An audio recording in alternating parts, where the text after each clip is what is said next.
मेरे साथ ज्यादती की पकड़िया मैं वास्ते देनी रही, अल्लाह वास्ते, कुरान वास्ते, कोई भी राह होवे कहीं भेड़ दी इज्जत बचावे, उन्हें नहीं सुनी मेरी। मुख्तार माई एक नाम नहीं एक आवाज है। मेरा अब्बू भी धार धार करेंदा रहा, मामू भी करेंदा रहा, कहीं ने ना सुनी।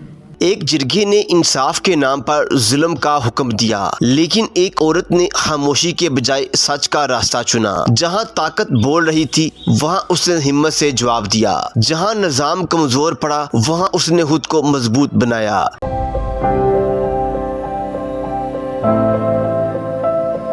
ये कहानी सिर्फ एक जुल्म की नहीं बल्कि एक औरत की हिम्मत, मज़ाहमत और जद्दोजहद की है। सवाल आज भी जिंदा है, क्या इंसाफ ताकत के आगे झुक जाता है या एक आवाज निजाम को बदल सकती है? मुख्तार माई एक मुतासरा नहीं एक इलामत है।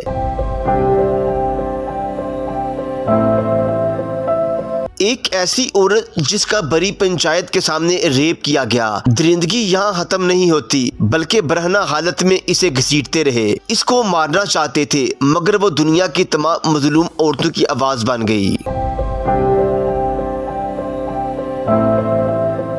जून 2002 की एक जलती हुई दोपहर थी। जिला मुजफ्फरगढ़ की तहसील जतोई का एक छोटा सा गांव मीरवाला अपनी गलियों में धूप समेटे खामोश पड़ा था और इस खामोशी में एक ऐसा जुल्म हुआ जिसने पूरी दुनिया को झंझोड़ कर रख दिया।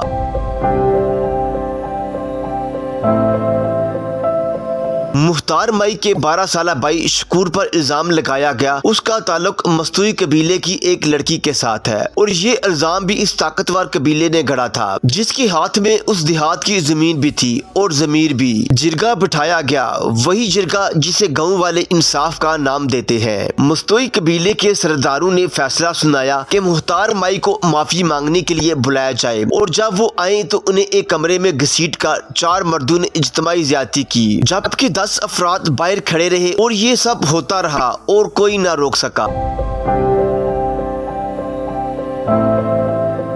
उसके बाद इन्हें बरहना हालत में गांव की गलियों में परेड कराया गया। सोचे एक लम्हे के लिए, एक औरत जिसने कुछ नहीं किया था, जिसका कसूर सिर्फ ये था कि वो उस घर में पैदा हुई, उसे इस तरह तोड़ा गया, इस तरह जलील किया गया कि माशरा चाहता था वो घर जाए और खामोशी से मर जाए। रवाज यही कहता था कि एक ऐसी औरत को खुदकुशी कर लेनी चाहिए, लेकिन मुख्तार माई ने ये नहीं किया। उन्होंने पुलिस रिपोर्ट दर्ज कराई, अदालत का दरवाजा खटखटाया और पूरी दुनिया को बताया कि ये जुल्म हुआ है। ये वो लम्हा था जब एक गरीब अनपढ़ औरत ने पूरे निजाम को ललकारा। 1 सितंबर 2002 को इस ताते दहशतगर्दी अदालत ने 6 मुल्जमान को मौत की सजा सुनाई। लगा शायद इंसाफ होगा, लेकिन फिर वही हुआ जो इस मुल्क में ताकतवरों के साथ हमेशा होता है। 2005 में लाहौर हाई कोर्ट ने नाकाफी शवाहिद की बुनियाद पर 5 मुल्जमान को बरी कर दिया और छठे की सजाए मौत को उम्र कैद में बदल दिया। और फिर इससे भी बड़ा जुल्म हुआ। उस वक्त के सदर परवेज मुशर्रफ ने मुख्तार माई को मुल्क से बाहर जाने से रोका क्योंकि वो पाकिस्तान की बदनामी नहीं चाहते थे। यानी सच को दबाना जरूरी था, इज्जत इस मुल्क की बचानी थी, उस औरत की नहीं जो मट्टी में रोली गई थी। वजीर का पैगाम आया कि मुख्तार माई मुल्जमान के खिलाफ मुकदमा वापस ले ले वरना सुप्रीम कोर्ट में फैसला उनके हक में नहीं होगा। ये है हमारा निजाम, ये है हमारी इंसाफ की हकीकत। लेकिन मुख्तार माई ने हार नहीं मानी। उन्होंने हुकूमत से मिलने वाले मुआवजे को अपने गांव में लड़कों और लड़कियों के स्कूल बनाने पर लगा दिया क्योंकि इन्हें यकीन था कि तालीम ही इस जुल्म का इलाज है।